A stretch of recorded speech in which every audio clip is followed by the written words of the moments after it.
que nos toca desarrollar esta vez es coordinación de los movimientos, que conocemos como taxia. ¿Ok? Bien, vamos a avanzar porque el tema es un poquito largo. Tengo que hacer taxia y cerebelo.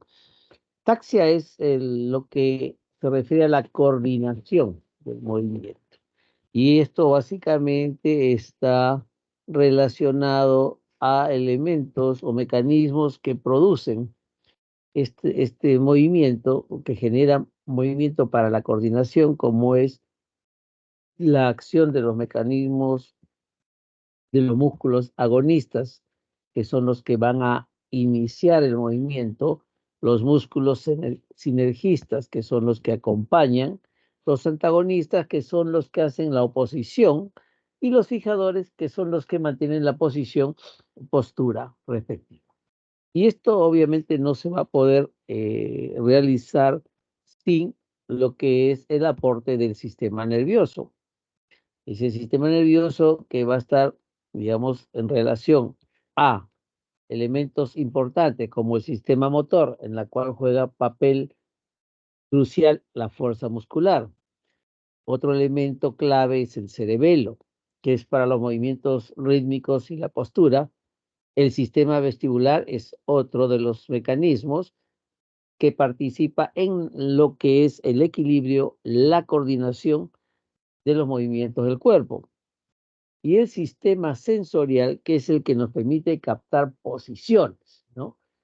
Eso quiere decir que si yo tengo los ojos cerrados, sé, si conozco el área, qué cosa está a mi derecha, qué cosa está a mi izquierda, qué está al frente y qué tengo atrás.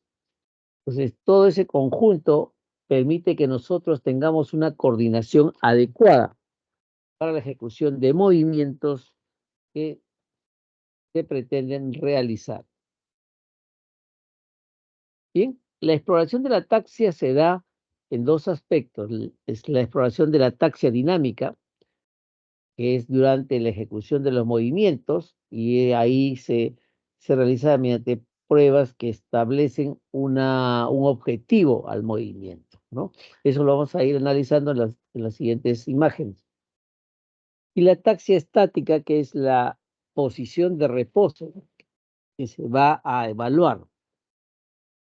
La alteración de la ataxia se denomina ataxia, ¿no? Y esto tenemos que concluir cuando no haya trastornos que comprometan la fuerza, el tono muscular, que vayan a provocar una afectación en la coordinación de los movimientos, ¿no? Entonces es importante definir luego de de las pruebas en el examen clínico si tenemos o no presencia de ataxia. Bien, entonces vamos a hacer la exploración de la ataxia mediante pasos. Uno de ellos es la inspección. La inspección nos va a permitir evaluar la actitud postural, los desplazamientos que ejecuta a la orden de un movimiento, para poder evaluar su rapidez, la precisión, la amplitud normal, la direccionalidad y el sentido de la ejecución de los movimientos. Asimismo, vamos a poder determinar la presencia de movimientos alternos, ¿no? Entonces, esto lo vamos a ver más adelante cuando hablamos de diadococinesia. Bien, entonces la exploración de la ataxia es inicialmente inspección, en donde nos permite ver todo lo que hemos hablado de actitud y desplazamiento, y la evaluación que hagamos de todos los componentes de la ejecución de determinado movimiento que solicitemos al paciente. Bien, entonces la ataxia, la exploración de la ataxia estática está dada por dos maniobras, o una maniobra con una variante, ¿no?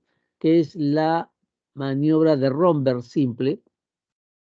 Y si tenemos alguna duda en la realización, la maniobra de Romberg sensibilizado, ¿no? Esa es la exploración de la ataxia estática.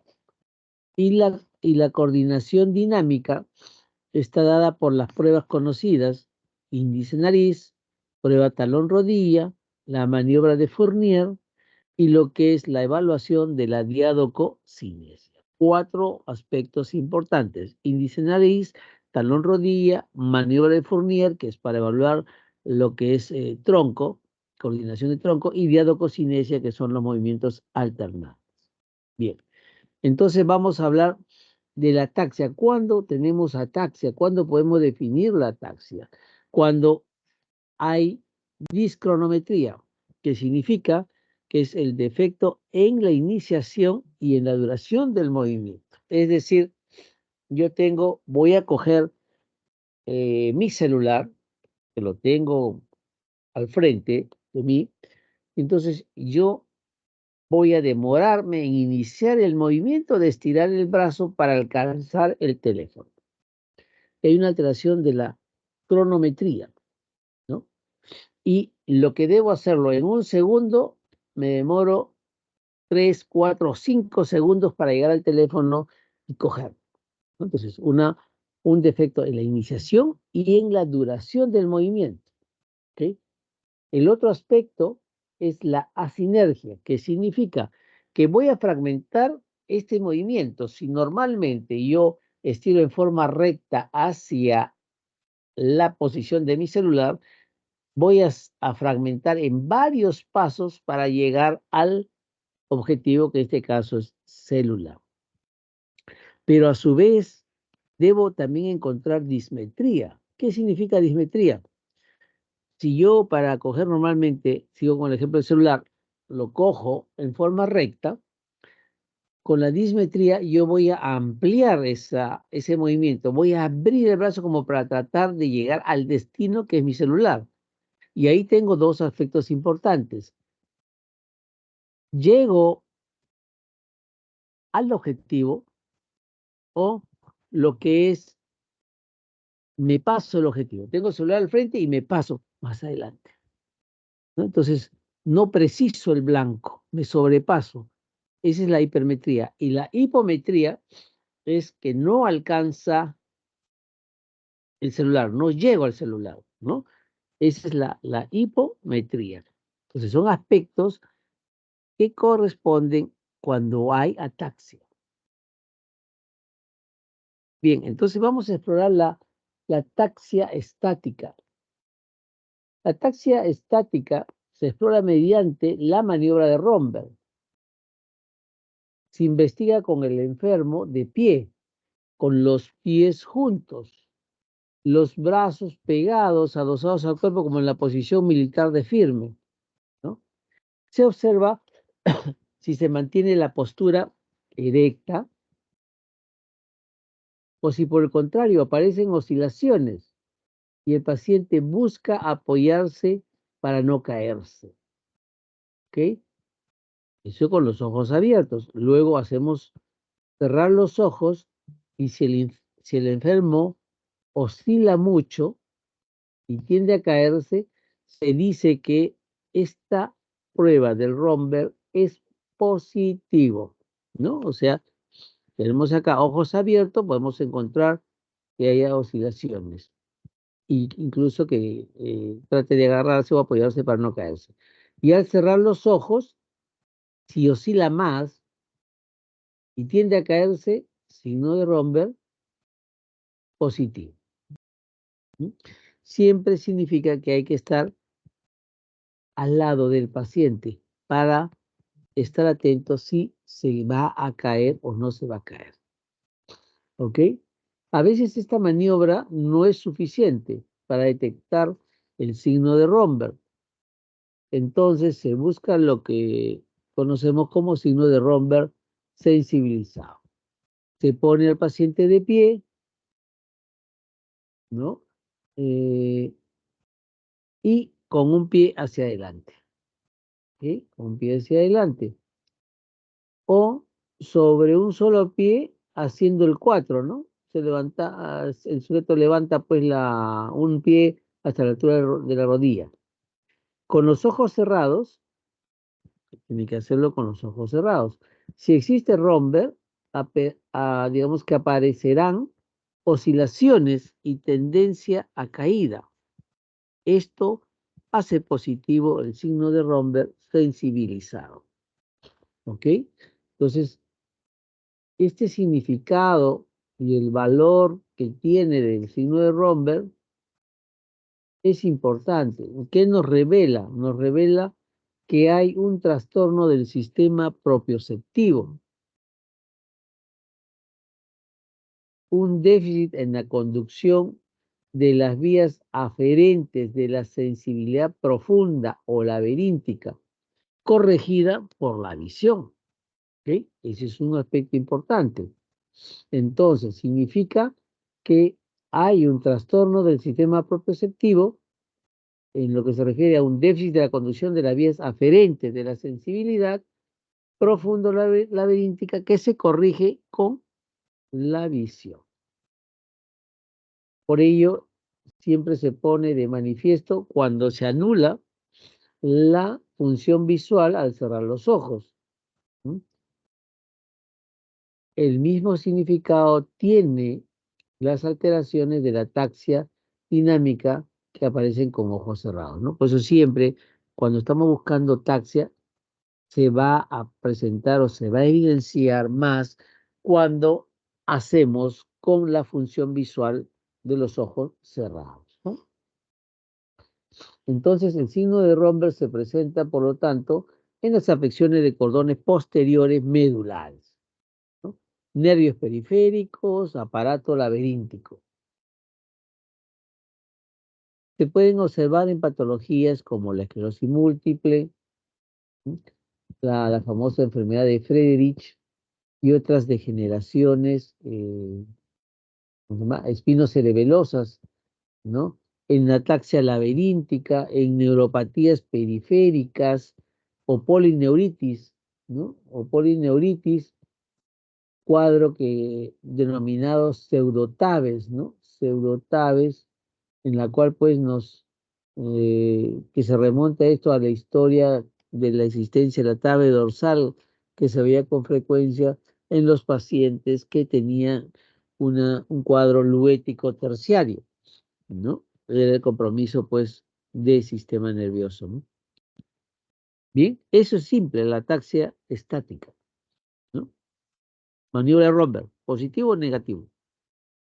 La maniobra simple o la maniobra sensibilizada.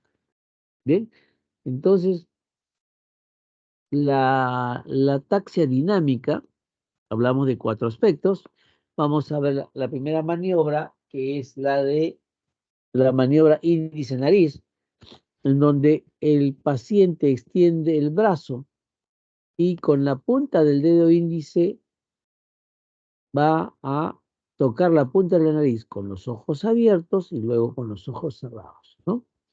Esto es manteniendo el brazo extendido en posición horizontal, ¿no? Y se repite varias veces y a diferentes velocidades, ¿no? Igual, esta es una de las formas, la otra es esta, soy el explorador acá, le pido a la paciente que con su dedo índice toque la punta de mi dedo índice y luego su nariz y así, varias veces para ver cómo está la coordinación en esa maniobra.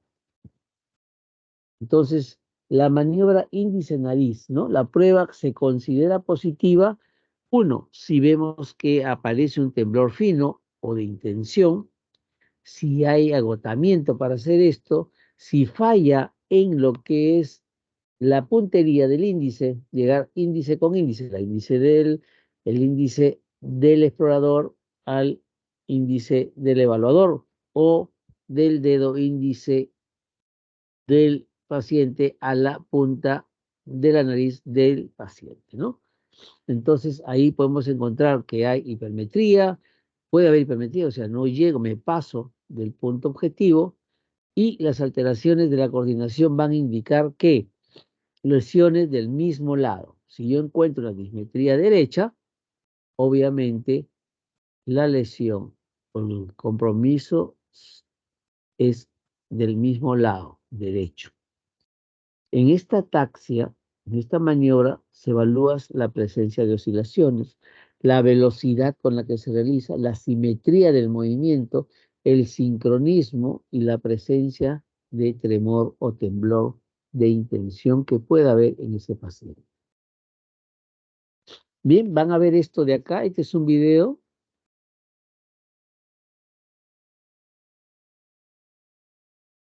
¿No? Este es un video. Miren cómo está. Este es el explorador. Acá está el paciente. Le va a pedir que haga la maniobra índice nariz convencional. Miren ahí. Esto de acá. Toca la punta de la nariz. Mire, mire, ve, ahí con los ojos cerrados está queriendo llegar al dedo del examinador. No llega. Ahora, dedo izquierdo, brazo izquierdo. Llega bien. Otra vez. Cierra los ojos, le dice. No llega, ¿no? Fragmenta el movimiento. ¿M? Entonces, eso es una de las cosas que se tiene que hacer. Y este es el estándar del movimiento habitual que se hace el examen. Mire, uy, caramba, no quiere abrir. Ahora sí. Mire, la punta del dedo a la punta de la nariz, igual ahora con los ojos cerrados. Esta es una prueba normal, la otra es una simulada donde hay una alteración en la puntería del paciente, ¿no? Las dos son las maniobras indicenales. Cualquiera de ellos puede hacer cualquiera de ellos. Bien, entonces hemos hablado de la exploración índice nariz. Vamos a pasar a la maniobra de diadococinesia. Consiste en las maniobras alternantes, rápidas, ¿no? La diadococinesia es la capacidad que tenemos nosotros para realizar movimientos rápidos, alternos. ¿M? Eso significa que nosotros podemos hacer pronosupinación rápida, sin torpeza. ¿M? Por eso que para explorar se hace que el paciente efectúe estos movimientos alternantes, ¿no? Sobre su rodilla, sobre el muslo, hacen que la mano golpee tanto en pronación como en supinación, ¿no? O sea, palma y dorso, palma y dorso. Y se tiene que ver la simetría de esta maniobra, ¿ok? La otra alternativa para evaluar diadococinesia viene a ser el movimiento de las manos simulando sacar un foco, entornillar o desentornillar ambas manos en simultánea para poder ver la simetría de los movimientos. ¿M? Y la otra que es característica es el movimiento de oposición del pulgar con los demás dedos. ¿Qué significa? Yo hago que la yema del dedo pulgar toque mi quinto dedo, cuarto dedo, tercer dedo, segundo dedo, quinto, cuarto, tercero, segundo, quinto, cuarto, tercero, segundo. Esto de movimiento rápido. Ustedes háganlo ahorita y van a ver que es sencillo porque tienen normal lo que es la coordinación y la motricidad fina. ¿Okay? Entonces son tres formas de evaluar la diadococinesia. Una de ellas, como simulando que hay que retirar un foco. Dos, haciendo los movimientos alternantes de pronosupinación. Y tres, es haciendo los movimientos de oposición del pulgar con los demás dedos en forma rápida secuencial. La alteración de esta coordinación es lo que se denomina la adiadococinesia o disdiadococinesia, ¿no? Y esto tengo que hacerlo conociendo de que no hay ningún factor limitante como son los componentes osteoarticulares, o que haya una secuela de paresia, o que haya una alteración del tono muscular que me va a alterar el resultado y equivocadamente puedo decir, tiene adiadococinesia.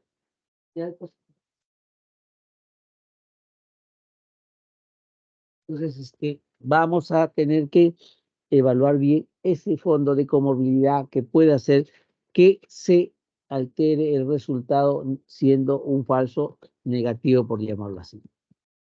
Este es el video, miren, atentos. Esta es la prueba. Es el enfermo.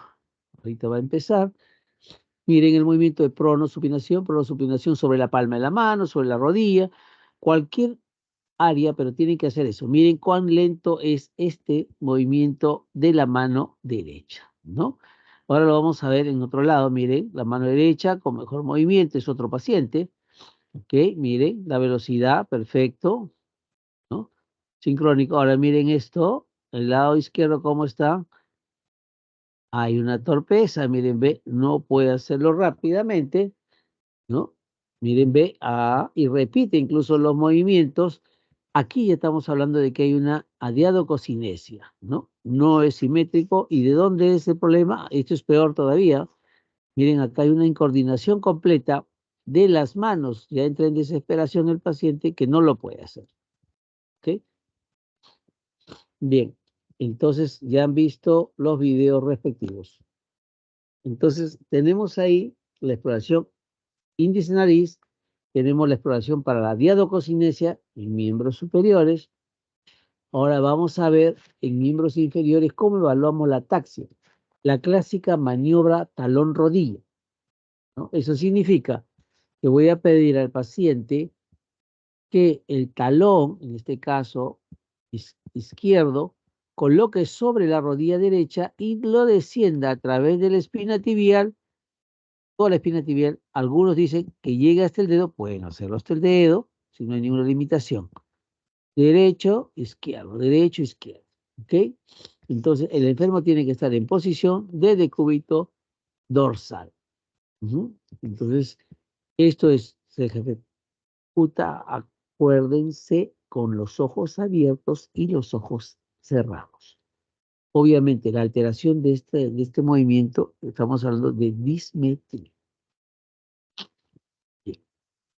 Acá van a ver ustedes este video, miren ustedes acá, esta evaluación, colocó el talón derecho sobre la rodilla izquierda, lo bajó, ahora miren el talón izquierdo sobre la rodilla, lo baja hasta acá, pueden pedirle si llega hasta acá, si tiene la posibilidad de llegarlo, ¿no? Igualito acá, miren, ¿ok? Esa es la maniobra característica de talón rodilla, ¿ok?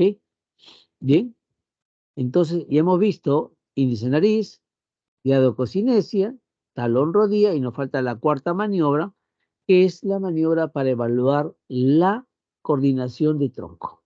Eso se realiza mediante la famosa prueba llamada la maniobra de Fournier. ¿Cuál es el objetivo de la maniobra de Fournier? Es detectar precozmente la ataxia en tronco, ¿ok? Y esto se realiza mediante cambios de postura. Si está sentado, se hace que se incorpore. Si está sentado, que camine. Entonces, si hay ataxia, van a aparecer movimientos oscilantes en el tronco. Ojo, la ataxia de tronco muchas veces puede estar presente sin que haya ataxia de miembros. Es un aspecto que hay que considerarlo cuando estamos sospechando un trastorno a nivel de la coordinación de origen central. Bien, este es un review, un resumen de la maniobra de Fournier, ¿no? Se pide al paciente que está sentado, que se levante rápidamente de la posición de sentado. Y ustedes van a ver, cuando hay una ataxia de tronco, que hay una demora para poder pasar de la posición sentada de pie. Y van a notar ustedes que el cuerpo, el tronco oscila antes de erguirse totalmente. La otra parte de la maniobra de Fournier es, una vez que está levantado al paciente, se le indica, camine usted en línea recta, o sea, derechito, hacia adelante, y luego hacia atrás, mirando hacia arriba con los ojos abiertos y los ojos cerrados. ¿Ok? Primero con los ojos abiertos y luego con los ojos cerrados. Entonces aquí el enfermo que está ejecutando esto de acá, no permite, no puede decirle que se detenga bruscamente. ¿Por qué? Porque va a haber una incoordinación entre el tronco y sus extremidades inferiores. Es decir, el paciente camina hacia adelante con los ojos abiertos primero, hacia atrás, y luego con los ojos cerrados hacia adelante y atrás, y yo les digo o le doy la orden que se detenga, van ustedes a ver cómo ese paciente echa el tronco para atrás, como para frenar el movimiento. ¿Sí? Entonces, al decir bruscamente que se detenga, tenemos digamos, esa presentación. Y si yo les digo que se detenga bruscamente mientras está caminando y gire completamente, puede caerse. No puede girar rápido. Es una característica. La otra forma como podemos evaluar lo que es la ataxia de tronco, o evaluar la coordinación de tronco, es preguntar o hacer, si tenemos la condición, de subir y bajar peldaños. Vamos a ir que no va a poder, porque va a oscilar y va a tener que buscar un apoyo para ejecutar el movimiento. Y a veces podemos preguntar al familiar, si viene por un trastorno de inestabilidad, preguntarle, ¿sube las escaleras bien o tiene que estar apoyándose o jalándose en el pasamanos? No, sí se apoya el pasamanos para poder subir. ¿Y usted ve que va así de un lado a otro lado del cuerpito? Sí. Ya sabemos que hay un problema a nivel de la coordinación de tronco. Muy bien. Entonces, hemos terminado esas 4 maniobras de la ataxia dinámica. Ahora, ¿qué es la ataxia? ¿No? La ataxia, como hemos dicho, es, digamos, la alteración o el trastorno de la coordinación, pero con una característica, que no hay debilidad motora. Ojo, o sea, no hay alteración de la fuerza muscular en ausencia de apraxia. ¿Ok? Entonces, tenemos que descartar que no hay alteración de la apraxia ni tampoco alteración de la fuerza motora. Entonces, elementos importantes, la coordinación motora. ¿Cuáles son los sistemas implicados en la coordinación motora? Tenemos el sistema de la sensibilidad propioceptiva consciente, el cerebelo, órgano importante, y el sistema vestibular. Estos 3 sistemas están implicados en que exista una buena coordinación motora.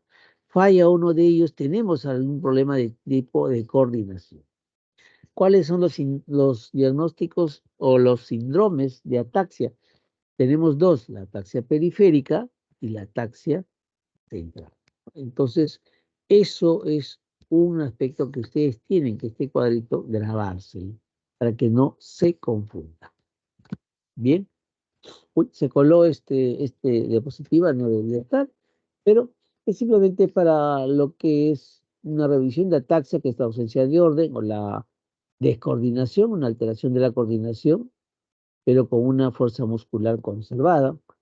Puede estar causada por alteraciones del cerebelo, sus conexiones aferencia y eferencia. Acuérdense que hay 2 tipos de ataxia, periférica y central, ¿no? El vermis, una cosa importante, el vermis inferior va a estar relacionado a la ataxia de tronco. El vermis superior y parte anterior del hemisferio, la marcha y la postura. ¿M? El vermis superior y parte anterior de los hemisferios, marcha y postura. Los hemisferios cerebelosos, que es el famoso neocerebelo, está en relación a la presentación de ataxia de extremidades. ¿Ok? Entonces sabemos que el vermis gobierna el tronco. El inferior, ataxia de tronco. El vermis superior y la parte anterior de los hemisferios, la marcha y la postura. La postura igual, sinónimo, vermis. Va a haber temblor de intención, va a haber disarte, eso lo vamos a ver en signología posteriormente, ¿no? Entonces, de acuerdo a la presentación de esto, nos permite topográficamente decir en qué área es la lesión por corroborar. Bien, entonces las ataxias periféricas, la famosa ataxia neurítica, ¿no? Se observan en las neuropatías periféricas o polineuropatías, ¿no? La ataxia radical es de, digamos, radicular es de presentación muy, muy rara, ¿no? Entonces se presenta más en neuropatías periféricas o polineuropatías. La ataxia se debe básicamente a la imposibilidad de los estímulos propioceptivos de alcanzar el sistema nervioso central. Por eso que también se le denomina la ataxia neurítica, ¿no? Y se vincula a diferentes causas que originan neuropatía periférica. Dentro de ellos es la neuropatía alcohólica, ¿no? La neuropatía diabética, la enfermedad desminimizante, como el síndrome de Guillain-Barré, ¿no? Entonces, debilizantes también tóxicas, ¿no? Algunas enfermedades hereditarias como la de Pierre-Marie, enfermedades autoinmunes, vasculitis propiamente, la porfiria y esa enfermedad rara, no rara, sino no muy pensada, la sarcoidosis, ¿no? Entonces, es importante la consideración de estas causas, de estas patologías, como presentación de una, ¿cómo se llama? Una ataxia periférica por una neuropatía o polineuropatía.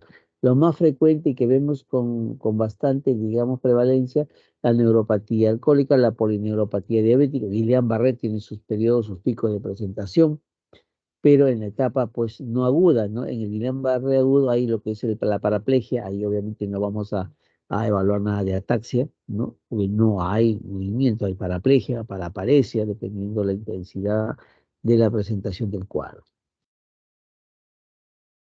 ¿Cuáles son los hallazgos clínicos de la ataxia periférica, ataxia neurítica? Hay trastornos tróficos distales, hay hiporreflexia o arreflexia profunda. Puede haber hipoestesia en bota o en guante, que es la característica del Guillain-Barré, ¿no? Empieza la parestesia o la hipoestesia de las manos, va ascendiendo, ¿no? En guante, o si no, del pie en bota hacia la parte superior, ¿no? Puede haber alteración de la sensibilidad superficial, alteración de la sensibilidad profunda, la famosa abatiestesia, ¿no? Las masas musculares y los troncos de nervios presentan dolor a la presión. Es una característica de esta ataxia periférica. O sea, las masas musculares y los troncos de nervios periféricos pueden doler con la presión. No se acompañan, ojo, es importante, de signo de Romberg. ¿Mm? Pero cuando encontramos Romberg en un paciente con neuropatía, con polineuropatía, estamos hablando de la posibilidad de que se trate de un cuadro de pseudotabes periféricas, ¿no? Pero lo normal es que no hay Romberg, una de las características de la ataxia periférica. Bien, la ataxia es la ataxia periférica. Dentro de las ataxias centrales está la ataxia medular, que se manifiesta en las mielopatías que lesionan los cordones posteriores. Esto que está rojito acá, los cordones posteriores, ¿no? ¿Mm? Se produce ataxia que se origina, ¿por qué? Porque hay una falta de conducción de las impresiones propioceptivas periféricas a los núcleos encefálicos, ¿no? De la coordinación. Hay, además de ello, trastornos sensitivos como es la hipoestesia o la anestesia profunda, táctil, empírica, discriminativa, ¿no? Y la ataxia, en este caso, es estática. Hay signo de Romberg, también es dinámica. ¿Ok? Entonces, dentro de las ataxias centrales, la medular tiene ataxia estática y dinámica. Si hay estática, estamos hablando de la presencia de signo de Romberg positivo. Entonces, esa es una característica fisiopatológica de cómo se presenta, porque se presenta. Bien. La ataxia se puede observar en enfermedades como la esclerosis múltiple, enfermedad de Friedrich.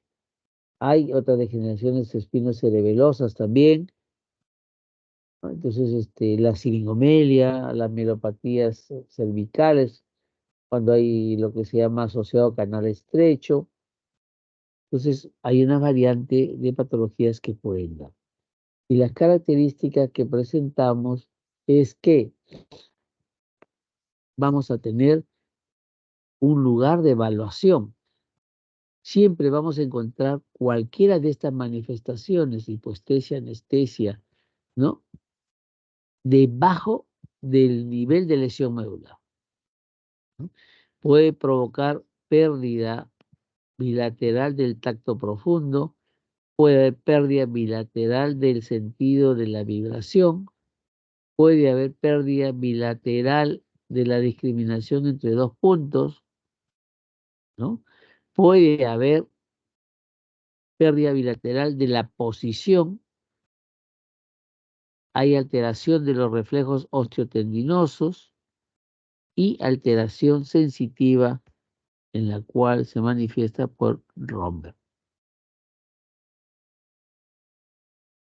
¿Ya? Entonces, esto es importante conocer, que vamos a encontrar las manifestaciones clínicas de una ataxia central de tipo medular debajo de la lesión, no arriba, sino debajo. Y ahí todo el cortejo que hemos hablado de las pérdidas de sensibilidad profunda, vibratoria, discriminatoria en dos puntos, posicionales y alteración en los reflejos osteotendinosos, ¿no? Y hay presencia de alteración sensitiva ronda, ¿no?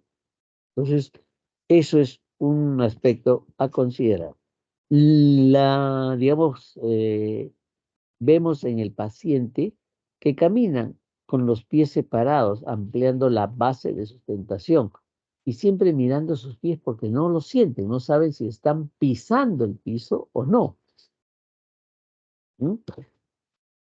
Seguimos con las ataxias centrales, lo que hemos hablado, la esclerosis múltiple, que nos puede dar estas manifestaciones de ataxias cerebelosas, la siringomelia, que nos da la ataxia medular, con algunas manifestaciones de piramidalismo, la ataxia tabética, en la cual lo característico es el romper positivo, la reflexia patelar y aquiliana, ¿no? Aquí hay un compromiso de lo que es la región medular radículo cordonal posterior, ¿no? Donde suben los haces de Gol y Burdach.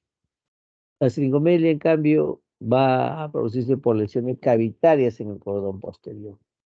Y la esclerosis múltiple son placas desmielinizantes que se asientan en el cordón posterior de la médula.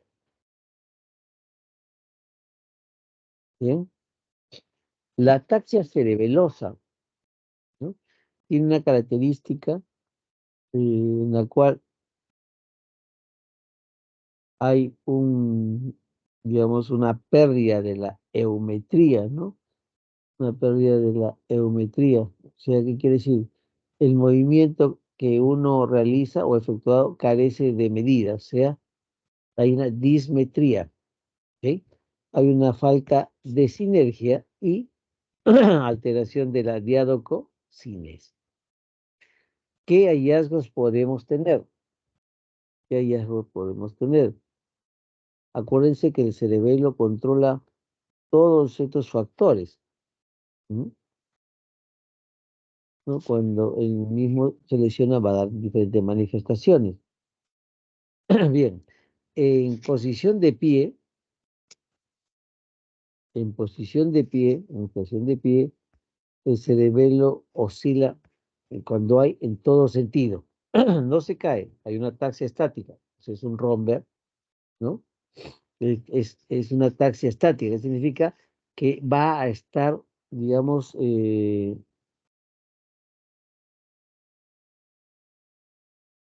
oscilando en todo sentido lentamente, aunque no suele caerse.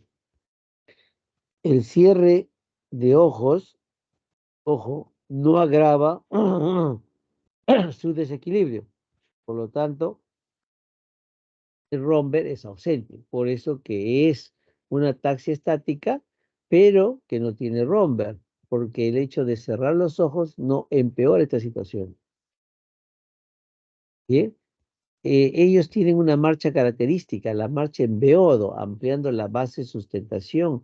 Caminan en zigzag, es la famosa marcha del beodo, o sea, la marcha del ebrio, ¿no? Del borrachito. ¿Mm? Se asocia a reflejos pendulares, ¿no? Y a tremor. Y acá pues estamos hablando de la lesión cerebelosa, ¿no? Una cosa breve sobre ataxia, que eso para pasar a lo que es síndrome cerebeloso. La ataxia vestibular, la sintomatología es incompleta y desarmónica, tiene un vértigo no sistematizado, tiene afección de núcleos vestibulares centrales, a diferencia de la laberíntica, que es global, hay vértigo, hay afección laberinto y a nivel del tronco del octavo nervio craneal, ¿no? Entonces hay romber laberíntico, hay una marcha en estrella, hay lateropulsión, o sea, movimientos laterales al lado afectado, y se exacerba más o aumenta más con esta característica, los ojos cerrados. Los reflejos osteotendinosos son normales. ¿Hay trastornos auditivos que caracterizan a la ataxia laberíntica? Sí, hay hipoacusia, acúfenos, ¿no? Es aquel paciente que cuando tiene algún vértigo, hay que averiguar si, cómo está la audición, si hay o no presencia de ruidos, como son los acúfenos o tinnitus. Entonces eso nos va a orientar un poco más a hacer la presunción de la ataxia laberíntica. ¿Bien? Entonces, esa es la generalidad de la evaluación de coordinación de la ataxia. Ahora vamos a entrar sobre una patología muy interesante que es el síndrome cerebeloso. ¿Qué es el síndrome cerebeloso? El síndrome cerebeloso viene a ser pues todo un conjunto de signos y síntomas que se dan por la alteración del control del cerebelo sobre elemento importante en la motilidad estática y en la cinética, ¿no? Entonces, ¿qué ocurre en este síndrome cerebeloso? Es, a ver, si hay un problema, o sea, hay una desaparición o trastorno de la función cerebelosa, va a provocar lo que es la irregularidad o fragmentar las secuencias motoras normales. Ojo, cuando se presenta un defecto de la velocidad de arco y fuerza del movimiento, esto significa que hay una estimulación insuficiente o excesiva del órgano destinatario, o sea, no puedo llegar hacia mi punto objetivo. Cuando hay una perturbación de la sucesión motora trifásica agonista, antagonista, agonista, se prolonga el intervalo entre la orden para una acción y el comienzo del mismo. A ver, por favor, alcánzame el celular. Se demora en iniciar la acción. Voy a tratar de llegar al destino de mi celular con la posibilidad que empiece a fragmentar movimiento, que amplíe, haga amplitud del movimiento y genere todas las manifestaciones de una dismetría, hipometría o hipermetría, ¿no? Entonces, todas estas situaciones nos van a crear ataxia de los movimientos voluntarios, va a haber temblor de intención o el temblor atáxico, va a haber trastornos del equilibrio en la marcha, disminución del tono muscular en lesiones, ¿no? Esa es la característica fisiopatológica del síndrome cerebeloso. ¿Y cuáles son las causas del síndrome cerebeloso, no? Ojo, acá tenemos tres puntos importantes. El síndrome cerebeloso cuando constituye el cuadro neurológico dominante, o sea, es un cuadro cerebeloso puro, ¿no? Acá puede tratarse de enfermedades heredotáxicas, enfermedades como la esclerosis múltiple, que toma bastante repunte actualmente, y también a enfermedades propias del cerebelo, tumores del cerebelo o de la fosa posterior que presentan hipertensión endocraniana. Entonces, dentro de la etiología podemos presentar cuadros de hemorragia e infartos a nivel cerebelar, ya sea hemisférico, vermiano, neo, Arkin, ¿no? Cerebeloso, como parte de la presentación de un síndrome cerebeloso en donde es el cuadro dominante. Pero también se puede presentar el síndrome cerebeloso asociado a cuadros piramidales o extrapiramidales. La etiología es común, las heredotáxicas en cualquiera de las tres, ¿no? En la, digamos,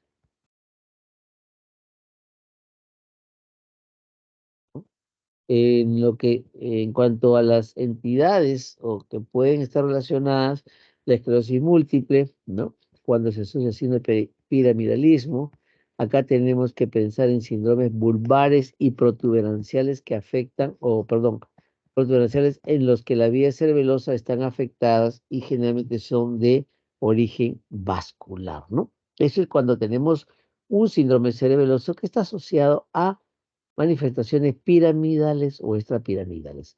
Y tenemos el tercer punto en la cual el síndrome cerebeloso está asociado a manifestaciones neurológicas, ¿no? Es decir, podemos tener una enfermedad táxica, podemos tener una atrofia cerebelosa por el alcohol, ¿no? O sea, es un síndrome cerebeloso asociado a manifestaciones neurológicas, tener síndromes vulvares y protuberanciales, y podemos desarrollar el famoso síndrome de Valley, ¿no? Entonces, son algunas características etiológicas del síndrome cerebeloso.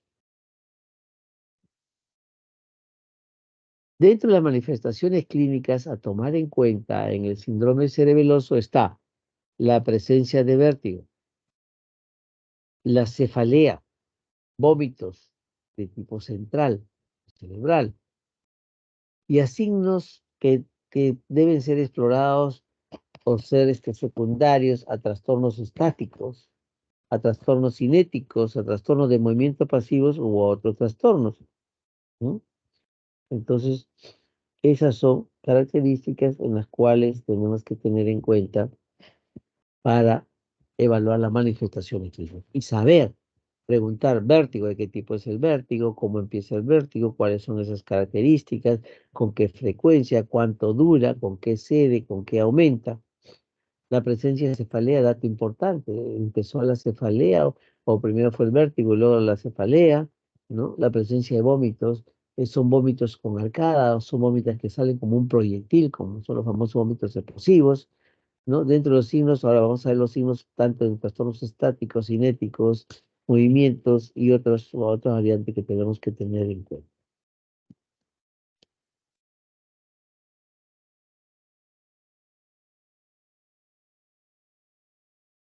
Bien, dentro de las manifestaciones clínicas, los trastornos estáticos que podamos apreciar en el paciente cerebeloso está la astasia. La astasia, en lo que se refiere en la estación de pie, el enfermo oscila y presenta lo que ven, un aumento de la base de sustentación para equilibrar su posición. Si se le hace cerrar los ojos, el enfermo no cae. En los cerebelosos, acuérdense, no existe el signo de Romberg, ¿ok? No hay Romberg en cerebelosos. Esta es la ataxia que no compensa con la visión, ¿ok? O sea, estar con los ojos cerrados, ojo abierto, igual, ¿no? No compensa. Amplía base de sustentación, está inestable, el cuerpo de la persona empieza a oscilar. Otra de las manifestaciones dentro de los trastornos estáticos es el temblor de actitud. Este temblor de actitud se hace extender al enfermo los brazos con la palma de la mano hacia abajo y se observa el temblor o tremor de pequeña amplitud pero rápida, ¿no? Además, esto va a permitir, ¿no? Que cuando haya un temblor estático, aparece cuando el enfermo se esfuerza por una actitud determinada. Entonces hay que observar bien y tener en cuenta, ¿ya? Las desviaciones, que es lo que ya hemos conocido, ¿no? En la posición de pie se puede observar que el enfermo tiene tendencia a irse o caerse hacia adelante, que es lo que se llama propulsión, o hacia un lado, que es la lateropulsión, o hacia atrás, que es la retropulsión, ¿ya? Bien, otro trastorno estático es la catalepsia cerebelosa. Este es antiguo, ¿no? Que figuran en los libros de semiología. Esto fue señalado por Babinski. ¿no? Es donde el enfermo, ustedes lo flexionan, lo extienden, lo dejan ahí y el paciente mantiene esa postura, tiene esa postura. Entonces, eso obviamente va a, digamos, eh, a comprender el estado como si fuese, digamos, la catatonía, ¿no? La catatonía, entonces, donde el paciente se queda en la posición donde lo dejamos. Y en la hipotonía, en la hipotonía, obviamente vamos a notar, sobre todo en bebés, cuando cojamos al bebé en esta posición y notemos que su cabecita está, digamos, flácida, caída, ¿no? Igual que acá en esta posición, miren cómo está, su niño flácido, ¿no? Hipotónico. Es la característica cuando hay un trastorno estático secundario a un síndrome severo. Y dentro de los trastornos cinéticos, ahí tenemos la gran asinergia de Davinsky, donde el enfermo al caminar exagera la flexión del muslo, la flexión del muslo, ¿no? Y levanta el pie más de lo necesario, ¿no? Luego lo lleva hacia adelante, pero el tronco no avanza. ¿Mm? No avanza, digamos, en forma conjunta con el movimiento que realiza en el muslo, ¿no? Bien, entonces, esa es la famosa gran asinergia de Babinski, ¿no? El enfermo al caminar exagera la flexión del muslo, uno, ¿no? Dos, levanta el pie más de lo necesario, luego lo lleva hacia adelante, ¿no? Así como acá, lo lleva hacia adelante, pero el tronco se retrasa, se retrasa. Ujú. Y a veces el enfermo puede ayudarse, digamos, de distintas maneras. Para confirmar, el enfermo necesita ayuda de terceros que impulsen el tronco o bien que desde adelante lo tomen para, o sea, de las manos para que continúe el movimiento, ¿no? O sea, es limitante. Bien, la marcha del titubante de la que hemos hablado es una marcha en tandem, la marcha del beodo como borrachito para poder establecer bien, digamos, el, el cuadro de trastorno de la marcha. ¿Sí? La dismetría, la dismetría, como ustedes bien lo saben, es la alteración en la cual yo no puedo llegar al objetivo trazado, que viene a ser coger un objeto, levantar un objeto. ¿Sí? Entonces, tanto la hipermetría o dismetría, los movimientos implican que vamos a pasar del punto objetivo blanco o incluso no vamos a llegar, ¿no? Pues el resultado de la sinergia entre los músculos que deben contraerse y los que deben relajarse es un elemento importante. Por eso que ahí, cuando hay sinergia, ahí tenemos la alteración. Bien, la hipermetría o la hipermetría o la dismetría se comprueba mediante las pruebas que ya hemos visto, índice nariz, talón rodilla, ¿no? Que se describieron para explorar lo que es la eh, taxia dinámica, ¿no? Y acá es otro de las pruebas que la diadococinesia, ¿no? Bien, seguimos con trastornos cinéticos. Acá está el temblor cinético, ¿no? El temblor cinético que es una de las características del síndrome cerebeloso, la ataxia, que es la marcha no coordinada, ¿sí? Eh, y básicamente tenemos que considerar que hay elementos importantes a considerar en el examen clínico, como es la búsqueda de los reflejos pendulares, ¿no? Eso significa que normalmente cuando yo busco un reflejo, voy a tener una respuesta de flexión o extensión, ¿no? Y pueden quedar a veces en forma de vaivén. Busca el explorador el reflejo, lo consigue y el pie, la pierna queda así, como un péndulo. ¿Ok? Esa es la característica de los reflejos pendulares. Bien, entonces las manifestaciones clínicas, ¿no? Tenemos que tener en cuenta los trastornos de la movilidad pasiva. Esto se demuestra mediante pruebas, ¿no? Del André Thomas, la de Stewart Holmes o lo que es el fenómeno cerebelosa imitación. Esto de acá, lo que es para ver trastornos de la movilidad pasiva, que es explorar hipotonía, tenemos, acuérdense, la maniobra de pasividad de André Thomas, ¿no? Que es el movimiento de las caderas y ver cómo están los brazos en péndulo, ¿no? Cuán más hipotónico es. Y la prueba de Stewart Holmes, acuérdense, que es lo que yo le pido al paciente que haga, que flexione el antebrazo, ¿no? Y nosotros hagamos oposición al movimiento, ¿no? Entonces, si hay tonicidad normal, al yo soltar, después de estar haciendo la fuerza, va a quedarse en una posición neutra, basal. A diferencia que cuando hay un grado de hipotonía, yo hago la posición suelto y voy a golpear el talón de la mano sobre el hombro o puedo golpearme la cara, ¿no? Eso estamos hablando de que evalúa lo que es la hipotonía. Hay otros trastornos, sí, trastorno de la escritura. Se altera la escritura, obviamente, por el tremor fino que se tiene, ¿no?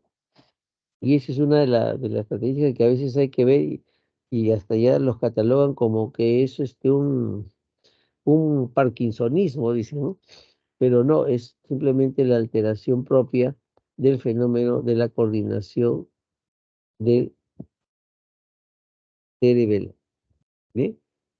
Trastorno del habla es la famosa palabra escandida, monótona, lenta, ¿no es cierto? Esto es una auténtica ataxia, perdón, de los músculos de la fonación y de la articulación de la palabra. Por eso que se habla de una disartria atáxica, ¿no? Barognosia, barognosia es cuando evaluamos lo que es la sensibilidad de los pesos, ¿no? Pongo diferentes pesos y va a tener que decirme aprox qué siente, más pesado, menos pesado, y si puedo hacer un cálculo incluso, ¿no? Ese es uno de los aspectos que también hay que tener en cuenta en la evaluación de este paciente.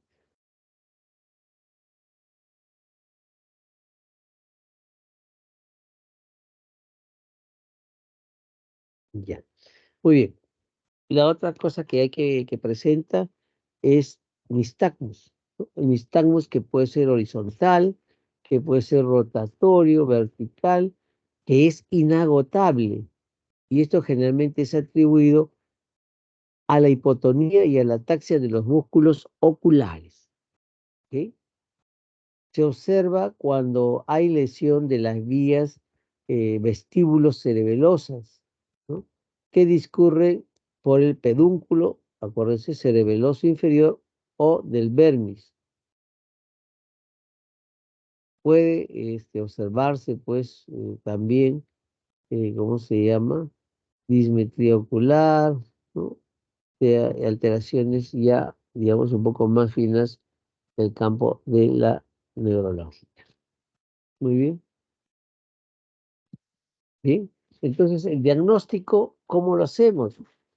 Ante una ataxia tenemos que enfocar el diagnóstico. Tenemos que evaluar la presencia de antecedentes familiares, antecedentes personales, la edad del paciente.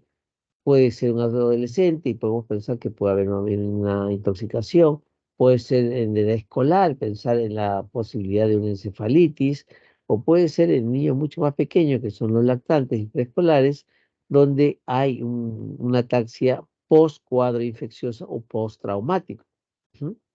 Tenemos que siempre, dentro de la historia clínica, preguntar los signos acompañantes, signos y síntomas acompañantes.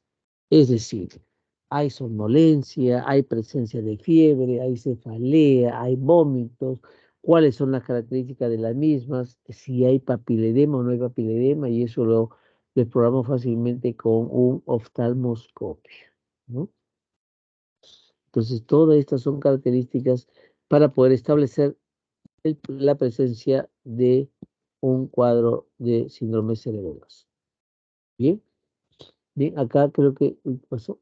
Acá tenemos la prueba de flexión de tronco, que es la de Fournier, ¿no? Lo tengo al paciente, en este caso, echado y le digo que se siente, y el hecho de sentarse le va a encontrar dificultad para realizarlo.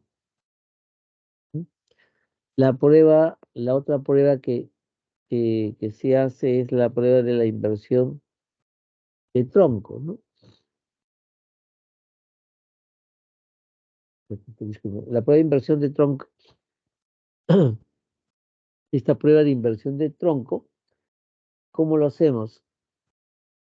Pedimos al enfermo que se ponga de pie, que se ponga de pie, que se ponga de pie y se incline hacia atrás. Normalmente, al hacer esta inclinación hacia atrás, flexiona un poco las piernas para mantener el equilibrio. Normalmente, normalmente. En cambio, en el cerebeloso no los flexiona, no los flexiona, ¿no? Y permanece con las piernas extendidas y puede perder el equilibrio. Entonces, es la prueba de inversión del tronco. Bueno, la prueba de flexión de la pierna es si el talón toca o no toca la región eh, posterior, ¿no? Del muslo. Y la prueba de lo que es la prueba de la flexión de la pierna, o la prueba de arrodillamiento, perdón, que es la que está en esta imagen, aquí. Esto corresponde cuando el paciente se le pide que se tome de un respaldo de la silla, algo donde pueda tomarse y se arrodille sobre el asiento, ¿no? Sobre el asiento, en este caso, sobre una colchoneta, ¿no? Primero con un miembro y luego el otro. Entonces, ¿qué pasa? El cerebeloso levanta la rodilla en el lado asinérgico más allá de lo necesario y puede chocar incluso contra el asiento, ¿no? Pues estas son algunas de las maniobras semiológicas que hemos conocido en lo que es trastornos cinéticos, ¿no? Y dentro de otras maniobras semiológicas está la oscilación de miembros afectados, mediante, como hemos hablado, de la maniobra de André Thomas, ¿no? Puede haber oscilaciones pendulares, vamos a tener diadococinesia, vamos a tener la barognosia para poder ir sumando. Cada signo, cada evaluación va sumando en el examen para poder llegar a un diagnóstico o una impresión diagnóstica. ¿Bien? De Stewart Holmes hemos hablado para ver lo que es hipotonía y diadococinesia también para lo que es a nivel ya de la muñeca, ¿no? Son variantes, pero que tienen todos el mismo fin. Bien, acá hay una cosa ilustrativa, la de talón rodilla ya no les voy a decir, lo hemos mostrado en video. Esta es la característica, tengo un vaso, tengo cualquier cosa, lo ponen delante de él y el hecho de que haga esta maniobra, si normalmente estira y coge el vaso, cuando hay un trastorno cerebeloso, este brazo se abre. Y ustedes ven la característica acá, la amplitud de la mano, más que la del, digamos, la persona normal. ¿Y eso por qué? Porque el paciente no puede ver el volumen, no mide el volumen, será angosto, será chiquito. Entonces tiene que hacer ese movimiento, una amplitud de ese movimiento. ¿Sí? Entonces, cuando está positivo, van a ver que al hacer este movimiento van a evaluar, uno, la sincronía, dos, la amplitud del movimiento y tres, si llega o no llega al objetivo planteado. Entonces acá entramos al diagnóstico topográfico. El diagnóstico topográfico se puede dar en base a la presencia de diferentes áreas del cerebelo que van a estar relacionados a algunos síntomas importantes. Bien, por ejemplo, en el hemisferio cerebeloso, si hay alteración del hemisferio cerebeloso, podemos encontrar dismetría, podemos encontrar adiádoco o disdiadococinesia, podemos encontrar asinergia, podemos encontrar síndrome cerebeloso, ¿no? O perdón, temblor cerebeloso. Ahora, si tengo una afectación en el vermis, lo que vamos a buscar con la maniobra de Fournier u otras maniobras es las características de la ataxia de tronco, ¿no? O sea, vermis, ataxia de tronco. Hemisferio cerebeloso, dismetría, adiadococinesia, sinergia, temblor cerebeloso. ¿Ok? Es el diagnóstico topográfico. Bien, recordemos un poco la anatomía. Este es el cerebelo, el famoso paleocerebelo, lóbulo anterior antiguo, que es el que gobierna el tono muscular y el tono muscular y la postura. El lóbulo posterior es el nuevo cerebelo, ¿no? Entonces hay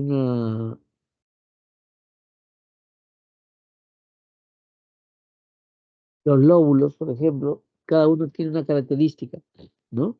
Los lóbulos posteriores, que corresponde al nuevo cerebelo o al neocerebelo, va a encargarse de la coordinación de los movimientos de gran habilidad, son movimientos finos. El lóbulo, por ejemplo, flóculo nodular, que es el más antiguo, el arquicerebelo, va está relacionado a la presencia de equilibrio porque tiene una raíz, una raíz que va hacia la región del equilibrio, entonces de coordinación. Por eso cuando hay esta afectación, tenemos dismetría, todo, y hay esta manifestación de la alteración, obviamente que la lesión está aquí. Y no necesariamente que está, digamos, que solo presenta en este caso como es un trastorno de equilibrio, no. Eso asociado al cuadro clínico va a orientarnos más toda esta situación. Entonces, esas son algunas de las características que pueden presentarse cuando hay alteración en algunas de las partes del cerebelo. ¿Sí?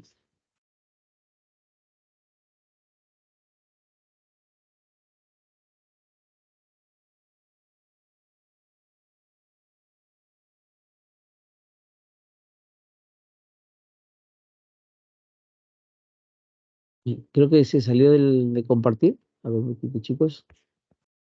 Sí, dejó de compartir, doctor. Sí, sí, sí. Ahí lo voy a volver a compartir. Aquí está. Muy bien. Listo. Muy bien. Entonces, dentro de las...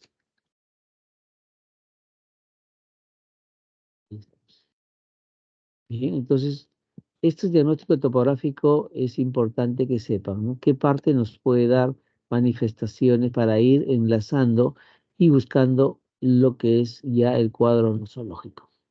Entonces, el diagnóstico topográfico nos permite tener un síndrome cerebeloso medio o verdiano, que es paleocerebelo, nos permite tener un síndrome cerebeloso lateral de los hemisferios, que es el neocerebelo el afectado, y un síndrome pancerebeloso, que son todos los lóbulos, ¿no? O sea, todo el cerebelo afectado. Y un cuarto diagnóstico topográfico que está en relación al compromiso de las vías o de las conexiones cerebelosas. ¿Ok? Bien, entonces nos permite esta topografía. El diagnóstico topográfico, por ejemplo, el síndrome cerebeloso medio, vermiano o paleocerebelo, nos va a dar síntomas y signos relacionados al sistema vestibular debido al compromiso del lóbulo flóculo nodular, que es el arquicerebelo. ¿Ok? Entonces, cuando hay un compromiso del lóbulo flóculo nodular, estamos hablando de que el decúbito del paciente está tranquilo, pero empieza a ponerse de pie encontramos nistagmus, ataxia estática, ataxia de la marcha. En ocasiones hay cefalea, hay visión doble, náusea, vómito. O sea, esa es la característica cuando tengo yo comprometido el lóbulo flóculo-nodular. Flóculo-nodular. Bien, este es un cuadro que parece muy cansado, pero que realmente nos ayuda a diferenciar, ¿no? En este caso tenemos el síndrome cerebeloso medialo-vermiano, que estamos hablando, o paliocerebeloso rostral. Aquí la característica en la posición de actitud aumenta la base de la sustentación de pie y la marcha está alterada, ¿no? Es disbásica. Hay ataxia de la marcha, pero no hay alteración de la ataxia dinámica, o sea, la prueba índice nariz, talón rodilla está preservada, ¿ok? No hay hipotonía, no hay disartria, no hay nistagmus. Acá cuando presentamos esta manifestación de aumento de la base de sustentación de pie y cuando hay una ataxia de la marcha, estamos pensando en la posibilidad de una atrofia cerebelosa por alcohol, ¿no? Una de las etiologías, porque hay un compromiso del vermis anterior o antero superior, ¿no? El síndrome cerebeloso medial vermiano o palio cerebeloso caudal se caracteriza porque hay una alteración a nivel del tronco, o sea, hay una inestabilidad troncal, que significa vamos a encontrar lo que es la ataxia troncular. La marcha es vacilante en tandem, como hemos hablado, la ataxia no está alterada, no hay disartria, pero sí podemos encontrar nistagmus espontáneos y rotación cefálica. Aquí, cuando hay esta presentación, lo probable es que haya una posibilidad de que sea un medulloblastoma, ¿no? Un proceso nosológico que puede estar presente. En el síndrome cerebeloso lateral hemisférico, o sea, de un hemisferio, vamos a tener manifestaciones del mismo lado comprometido. Hay ataxia de miembros, una franca ataxia. Acá recién hay ataxia de miembros, ¿ok? De miembros, ¿eh? A diferencia del vermiano,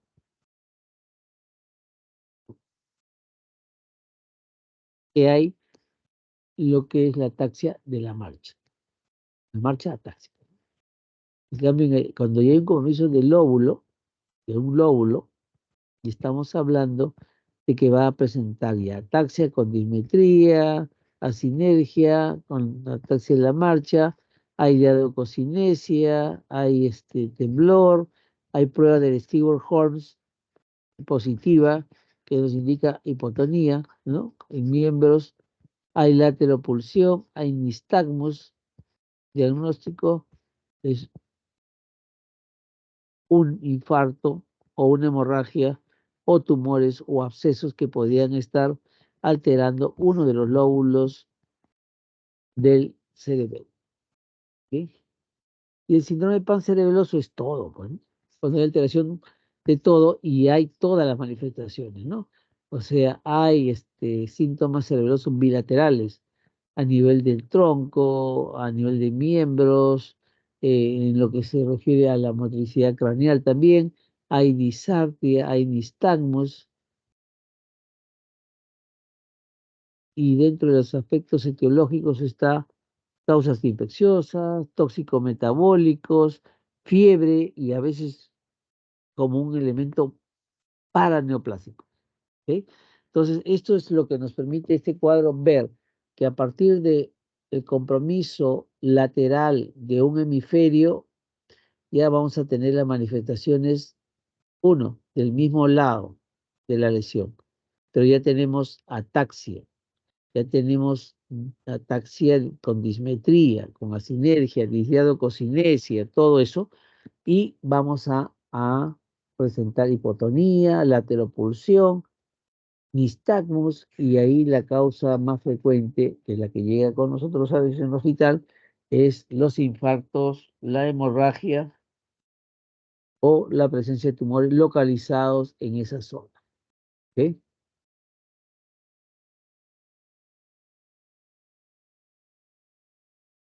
Bien, entonces, y el pan cerebroso es todo completito, pues. Y cuando hay compromiso de conexiones cerebelosas, cuando hablamos de la lesión de la vía aferente, el síndrome alquicerebeloso, el flóculo nodular, ¿no? O cuando hay de la vía eferente, el síndrome neocerebeloso, ¿no? Que son de los lóbulos. Entonces, esas son conexiones. Lo importante es que ustedes sepan la sintomatología, la signología, las maniobras para evaluar la coordinación en el paciente que se sospecha que haya una alteración cerebelosa o cualquiera de las vías del mismo. ¿Ok? Entonces, para poder entablar topográficamente la localización de estas patologías. Bien, muy bien, chicos. ¿Alguna pregunta respecto a ello? Miguel.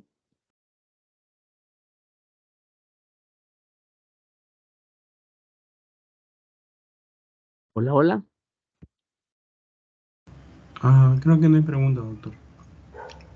Muy bien, chicos. Entonces, espero que hayan entendido. Este es un síndrome que no es largo, sino que sí hay que aprender a manejar y buscar los, los signos y síntomas de las alteraciones de la coordinación y saber evaluar tanto en la parte dinámica como estática, ¿no? Las diferentes maniobras para llegar a la conclusión frente a qué patología de compromiso de coordinación estamos.